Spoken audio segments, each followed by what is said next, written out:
কোনো ষড়যন্ত্র বা কিছু দেখছি না। আমি যেটা দেখছি যে হ্যাঁ, আমাদের একজন প্রাক্তন কর্মকর্তার বিরুদ্ধে অভিযোগ সুনির্দিষ্ট অভিযোগ ছিল এবং সেটার প্রমাণ ছিল এবং তার সেফটি বক্স খোলার পরে সেটা প্রামাণিক চিত্র আমরা জেনেছি।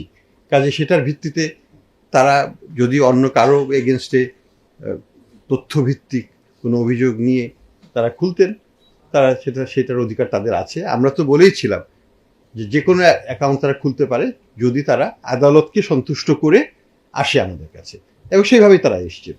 এবং যাদের নামে তাদের অ্যালিগেশন আছে তাদের কোনো বক্সই নাই এখানে, সেফটি বক্সই ছিল না, কাজে এখানে কিছু করার তাদের ছিল না। তো যাই হোক, আমরা কিন্তু সম্পূর্ণভাবে মনে করি যে তদন্ত সুষ্ঠুভাবে হওয়া উচিত।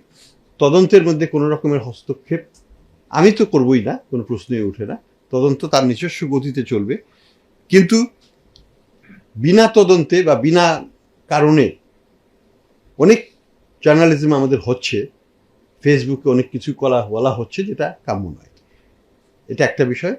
দ্বিতীয়ত, আমি মনে করি না যে আমাদের পক্ষে বা বিপক্ষে কোনো গোষ্ঠী কাজ করছে বাংলাদেশ, সেটা নয়, কোনো সরকারি প্রতিষ্ঠান নয়। হয়তো কোনো ব্যক্তি বা গোষ্ঠী কাজ করতে পারে, আমার বিরুদ্ধেও সেটা করছে, সেটা আছে, সেটা আমরা জানি। কিন্তু সামগ্রিকভাবে সরকারি প্রতিষ্ঠান আরেকটা সরকারি প্রতিষ্ঠানের বিরুদ্ধে কাজ করবে সেটা আমি মনে করি না। দ্বিতীয়ত যেটা হচ্ছে যে আমরা একটা ইনস্ট্রাকশন দিয়েছি আমাদের বাংলাদেশ ব্যাংকের সকল কর্মকর্তাকেও আমরা নির্দেশনা দিয়েছি যে ফেসবুকে বাংলাদেশ ব্যাংকের কার্যক্রম নিয়ে ব্যক্তিগত কোনো আলোচনা যেন প্রকাশ করা না হয়। আমরা এটাকে কঠোরভাবে প্রতিপালন করতে চাচ্ছি। যদি কেউ করে থাকে আমরা তাদের বিরুদ্ধে শাস্তিমূলক ব্যবস্থা নেব, এবং আমরা আশা করব অন্যান্য সরকারি প্রতিষ্ঠানও যেন একই নিয়ম মেনে চলে।